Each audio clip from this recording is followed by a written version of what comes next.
And Lane got a big deal today. Boy, I thought that contract was kind of indicative of being paid to be a left tackle. So how do you read between the tea leaves here with Jason Peters and his future? Yeah, I mean, it just came from the NovaCare complex. And, Lane addressed that. He said, in his mind, Jason Peters is still the best left tackle in the game. And but ever since he's been drafted here, they basically told him, you're eventually going to be our left tackle. So this contract kind of covers pretty much the whole range of possibilities. It's going to pay Lane Johnson like a left tackle. He'd be the top paid right tackle in the whole NFL if he plays right tackle for a year or two. But I think the ideal thing for the Eagles would be if they can get another year or two out of Jason Peters at his old level, his customary level, and plug Lane Johnson in at that point when he's done. I think that would actually be the ideal situation for them because they have other places to address. And if you have a guy like Jason Peters and he can still play, you're still better off. And they'd be a better line with two outstanding tackles instead of one outstanding tackle. But the contract does kind of cover up both potential outcomes. If Peters is done, and, there's a chance to get to training camp and Doug Peterson sees Jason Peters every day and decides, hey, he is done. He's not the player he was. Or he gets injured a lot, as he has the last year or so, and he's missing a lot of time. And you start to decide, that age is just getting to him. In that case, you're already covered. You have your replacement in place. So finding a right tackle would then be an issue. And considering that they haven't drafted an offensive lineman for a couple of years, that's a big issue. So having both tackle spots covered is a very good situation for Doug Peterson as he begins his program. I try to read between the tea leaves on this a little bit. You see Lane Johnson, Zach Ertz, Vinny Curry is another guy that I guess, and we'll get into him in a bit, but those two guys were all taken in that first Chip Kelly draft. But I guess, when you bring guys back and you try to re-up your own guys, this could be a little indication that Howie Roseman, had a lot to do with drafting these guys. Yeah, actually, Lane Johnson's agent, Ken Sarnoff, was there today, and that's what he said. That people always talked about that draft like it was Chip Kelly. It was all Chip Kelly's players and all that stuff. But his sense as the agent of the guy they took with the fourth pick in the draft was that Howie Roseman was running that draft. So he was basically saying, he just did a deal with Howie Roseman. He's going to say nice things about him at a time like that anyway. But basically said, it was Howie Roseman's draft at that point. And, that was my recollection at the time. They had hired Chip, but, this was a couple of months after they lured Chip away from Oregon to come to Philadelphia. I don't know that he was, I'm sure he was very interested in what they were doing and had a say in it, and they asked his opinion. But I don't think Chip was quite at the point where he could run a draft, a couple of months after being hired here. So, that was Howie's last draft, but probably the full say over. He did take credit or blame, responsibility, whatever you want to call it, for the Marcus Smith pick in 2014. So, he is getting credit there for the good and the bad in that case. But that seemed a little flimsy, though, Phil. That admission, although many people believed that he was responsible, that admission seemed a little flimsy, didn't it? Yeah, it was a little odd, but the context of it was that Howie was basically saying, look, when I was GM, I take responsibility for everything that happened. I was GM, it was my responsibility. So then asked specifically about Marcus Smith, well, yes, if I'm taking responsibility for everything, I got to take responsibility for Marcus Smith. And, it's going to be interesting to see. One of the things I'm kind of fascinated by is the way Jim Schwartz is approaching the defensive side of the ball here. Talked to him briefly the day Peterson was introduced at that press conference. And Schwartz is one of these guys that, it's going to be a 4-3 defense as a base defense, but he's very much a guy that kind of, moves things around and kind of adjusts the player's strengths and weaknesses.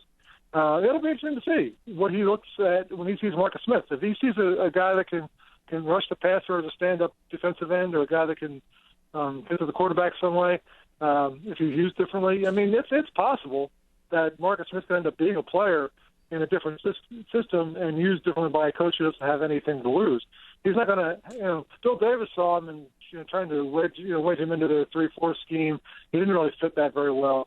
But Jim Schwartz doesn't have anything to lose or gain. I mean, he has everything to gain, I guess. He has a player who can get something done. If Marcus Smith doesn't work out, Jim Schwartz doesn't care. I mean, he didn't draft him. He had anything to do with it. So Marcus Smith's going to get a very fresh look from Jim Schwartz, and he's going to tend to see what he can get out of him. And if he can get something out of him, it might not be the worst pick in the world after all. Yeah, I'm interested to see how they try to implement him into Jim Schwartz's system, who basically has, they're going to change to a 4-3 defense. And, Curry, I guess, is the next guy. Do you get a good indication on Curry? Or do you think, he wants to test that market? Because I think he's kind of a wild card. I mean, really, he didn't play in the right system, so people are going to be paying him based on what they think he might be. So where does that put the Eagles in trying to get him back? Yeah, it's interesting. I mean, he's a local guy, and he's from the area. He would like to be here, I think. He never sounded like, gung-ho about he had to be here, but we didn't really talk to him about it until, we haven't really talked to him about it since the whole Chip Kelly change and the defense being changed and all that stuff. So I don't know where he stands and all that. But I would imagine that they're going to have to pay, Vinny Curry something like what they paid Brandon Graham last year. Similar guy, similar credentials. He's been here. He's a draft pick of theirs. Maybe not quite much, but something in that ballpark. And, if they can give him a deal like that, I can't imagine he's going to get anything significantly higher elsewhere. Because, like I said, he's been miscast for 3 years of his career now in the 3-4 scheme. And, they got some production out of him there. And I think if you watch film of Vinny Curry playing in Bill Davis' scheme, you see a guy that can get to the quarterback. And he can do that. And guys who can do that can tend to do it, whether they're in a 4-3 or a 3-4 or however you line them up. So I would imagine that there's enough film with him for people to be interested. But if the Eagles come with a market deal and lock him up and make him a defensive end in their scheme, and with the coordinators that sell them on, getting the most that Vinny Curry has to offer, I would imagine that would be an attractive enough situation to get Curry to stay. Phil Sheridan, ESPN.com, NFL Nation. So moving forward, Fletcher Cox is another guy. I mean, it seems like it would be imperative for the Eagles to get a deal done this year because that defensive tackle position, specifically guys who have played for Schwartz, seem like they get big paydays playing in this defensive system. So it seems like it would behoove the Eagles to try to work out a deal with Cox this offseason. Yeah, that makes a lot more sense. I mean, they can have him play another year and try to get it done and hope that it all works out next year. But it's one of the things that kind of came through talking to these guys in the last couple of days, talking to Ertz and Lane Johnson and Selleck. Selleck is interesting because, he's 31 now. But in 2009, when he was a 25-year-old like Ertz is, like Lane Johnson is right now, he took a deal from the Eagles. It was a 5-year deal. It was like $30 million in that range. And, he waited. He could have waited and not become a free agent and tried to test the market and make a little more money. But he said, once he signed that deal, he said it changed his life. I mean, it was, it was a huge deal for him personally, and it meant a lot to him. It set him financially, basically for the rest of his life. And, these guys, they can wait and try to become free agents and, totally break the bank, or they can take slightly less money, but get it locked in now and, avoid the risk of injury and all the stuff that comes with that. And basically what Selleck said is, that was enough. I mean, you can look around and say, oh, this guy's making more than me, or that guy's making more than me. He said, that just drives you crazy. He said, just, take what you got, be happy with it, and you'll be fine. And if Fletcher Cox is looking at it like that, like he wants to be here, they just signed hired a defensive line coach that coached him in college. It's a place where he's been successful. He just made a Pro Bowl. It's really the time would be really right for the Eagles to approach him and say, look, let's get this done. Let's make you a career Eagle. Pay you, it's going to be top-notch money anyway. He's going to get he might not get what Ndamukong Suh got to go to Miami, like a total, rewriting of the contract parameters for defensive tackles or whatever. He's not going to get that kind of a deal, but it's going to be a notch below that, and you can really live comfortably off that for a very long time. I would imagine if they approached him about it now and they were offering him a real market deal and the kind of money that he would get in free agency, they could get that done. And he's a guy that is as important as anybody in their defense, really, and would give Jim Schwartz a building block for a lot of what he wanted to base his defense on. A guy like Fletcher Cox is that important. Phil, Howie Roseman getting the deals done. I mean, how do you think they've done so far with the Ertz deal, the Selleck deal, the Johnson deal? If he can get Curry and Cox done, is this a strong statement by the once disenchanted vice president? Yeah, it really is. And, this is the Joe Banner playbook from years ago. Identify the guys that are going to be here, and you want to be part of your organization, and get them early, lock them up, and it gets players under contract. It takes that pressure off their mind. Fletcher Cox just made his first Pro Bowl, 9.5 sacks, his career high.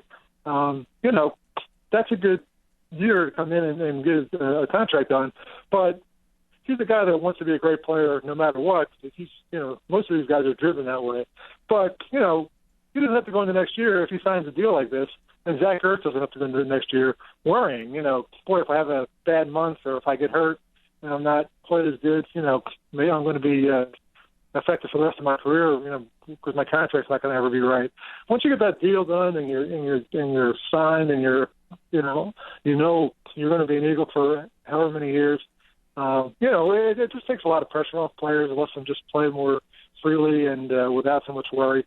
And when you do it with guys like Ertz and Fletcher Cox and Lane Johnson, other guys in the locker room, the younger guys that came in the last couple of years as draft picks, they kind of see that's how business is done here. If you're a good player and you follow along and you do well and you live up to your end of the bargain, just take care of you. It's a team that you can feel that you're you belong there and you'll be taken care of, and you don't have to go somewhere else to get money and to get a paycheck. For Jeremy Macklin last year, I mean, they wanted to sign him, and he said all along he wanted to be back in Philadelphia, and they just never got it done. And he's a Kansas City Chief now. Howie's kind of sending the message that that's not, we're not going to fall into that trap where guys are hitting the free market because we didn't bother to get a contract done for them beforehand. They're going to try to get, go back to the way they used to do things. That's been the theme for all of this. It's like Jeff Lurie just kind of wanted to go back to the way things were, 10, 12 years ago. And, with Andy Reid and Doug Peterson's taking the Andy Reid role, Howie Roseman's kind of taking the Joe Banner role, which he himself played later on. They're getting players under contract, trying to build stability and continuity. And the other message that's really hard to ignore is that everything is about the same, and they want to keep everything in place as it was, except for Chip Kelly. They really want to make it clear that Chip Kelly was the problem that they saw, and they wanted him out of here. It's like a chipectomy. They wanted to keep everything else in place. They just cut Chip Kelly out of there. And that's kind of what you're seeing now. Well, it's interesting because when Chip was hired, the narrative was they wanted to cut ties with all the Andy Reid guys. Anybody who was with Andy, they wanted to kind of get rid of. And then now, they want to get rid of all the Kelly guys. So what does that mean for Bradford moving forward here? I know Peterson met with them. He thinks that Bradford wants to stay, but he stopped short of saying that they want to bring him back. I think the Bradford story is very fluid, but yet very important, Phil. I mean, this is a major decision that they have on their hands. Yeah, it really is. It's a huge, huge decision. I mean, they have the trump card that they can play is to use the franchise tag if they decide that, they absolutely have to keep Bradford and they're not able to work anything out with him. And because they have that in their pocket and they can use it if they have to use it, that allows them the next month or two, going through the Senior Bowl this week and the Combine next week, to take a really good look at the quarterbacks that would be in the draft this year. And, I don't know if there's anybody in this draft class at quarterback that is, like last year with Jameis Winston and Marcus Mariota, like a couple years ago, or Cam Newton, a couple of that. You got, guys, the guys that are at the Senior Bowl and will be in the Combine. There's some guys that will probably go in the first round because quarterbacks are so desperately needed by so many teams. But I'm not sure there's a sure thing franchise quarterback in this draft. So they can get a good look at all these guys, get a feel for who might be around at 13 when they draft, and get a feel for if there's anybody they really believe that could develop into a franchise guy. And if they get through that assessment period and they don't feel like any of these guys is going to be a franchise-type quarterback, then they can turn their attention because, when you get to March and the league year's over and you can start doing contracts and you have to, use the franchise tag or not use it, all that kind of thing. There's a bunch of stuff, they can do before that, get a sense for where everybody is in terms of what kind of quarterbacks are available, what their options are. And if none of them are going to be better than Sam Bradford, they almost have to find a way to bring Sam Bradford back. And it sounds like, from what Peterson said the other day, that Bradford expressed to him that he'd like to be here. He likes the offense. It's similar to the system he ran in St. Louis as a rookie. He knows the team now. He knows his teammates. He can be a part of something here. And, I'm not really sure there's anybody better that they can get. That's the thing. I was sort of lukewarm last year when they got Bradford. During the season, I saw good and bad, mostly good later. He got better as the year went on. That was promising. But it wasn't like, he didn't come in and blow everybody away. But by the end of the year, if you watched them closely, you really saw a guy who was playing at a higher level and getting better. If he's in a good system and they're able to use the people around him well and take some of the pressure off of him, fix the offensive lineup a little bit, it's a good situation for him. I'm not sure where it would be much better. You can talk about like Houston, for example, as a team that really needs a quarterback. Bradford's from Oklahoma, so going to Texas wouldn't be that far from where he grew up and all that kind of thing. But, he's also a guy that didn't seem to really care too much about, the idea that he had to move again. I mean, he didn't like having to leave where he was playing. I think he knew that his time was up in St. Louis and everything. But, coming to Philadelphia was not necessarily the first choice he would have made for himself. But he got here, and now he's gotten comfortable here. I don't think he wants to move again if he doesn't have to. So, there's a lot of reasons for him to be back. If they can find something better, then I guess they would go after it. But it's going to be very hard to do that. And Sam Bradford just might be the best move they can make. Phil, about a week into Doug Peterson's regime here, have you left impressed with the staff, the way that he's kind of handled being head man so far? Do you like what you've seen in the early returns from Doug Peterson? Yeah, I would say so. I mean, I covered Doug as a player, and he was in a weird situation that year in 1999. They had signed him to a 3-year contract to be the starting quarterback while Donovan was a rookie and was learning how to play the position. And the other part of that was important was that he ran the offense properly so that the other 10 guys on the field could also learn the offense and not have a rookie out there making mistakes. And everybody's learning, the offense at the same time. But Doug knew it, and he was essentially a coach on the field in the literal sense, and not just because he was a smart player, but because he was literally telling people where to line up and where to be, what their responsibility might be on a given play, and how they could, get things sorted out there. But it didn't go very well. I mean, that was his job, but it didn't really go well. The team was really bad, and he did not play really well. I think as a guy that had been a career backup and played behind Favre and all that stuff in Green Bay, he kind of thought when he got his opportunity that this would be a chance to really, shine and do really well. And it didn't really work out that way. He just wasn't able to do that. Some of that was the system and the players around him. I mean, Charles Johnson and Torrance Small were the wide receivers for Peterson as well as McNabb. So there were a lot of reasons it didn't go well, but it didn't go well. So it wasn't an easy time to be here, and the fans were kind of down on him. But he handled himself really well through that period. He was a class act.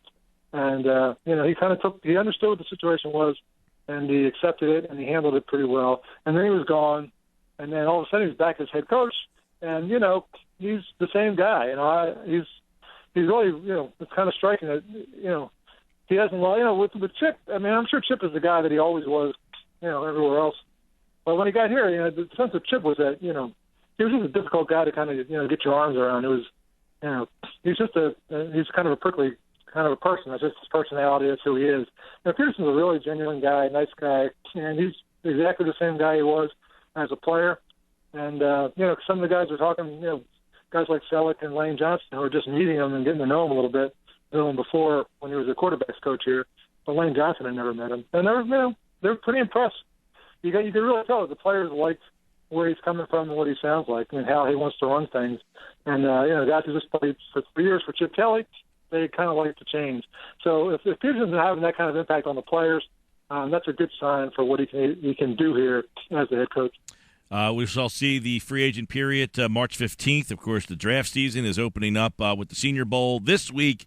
Phil Sheridan, always kind enough to jump on board as the Philadelphia Eagles, very active with Howie Roseman running things, it looks like, for at least the time being. Thanks, Phil. Enjoy the weekend. You too, Mike. Take care. Take care. Phil Sheridan, everybody.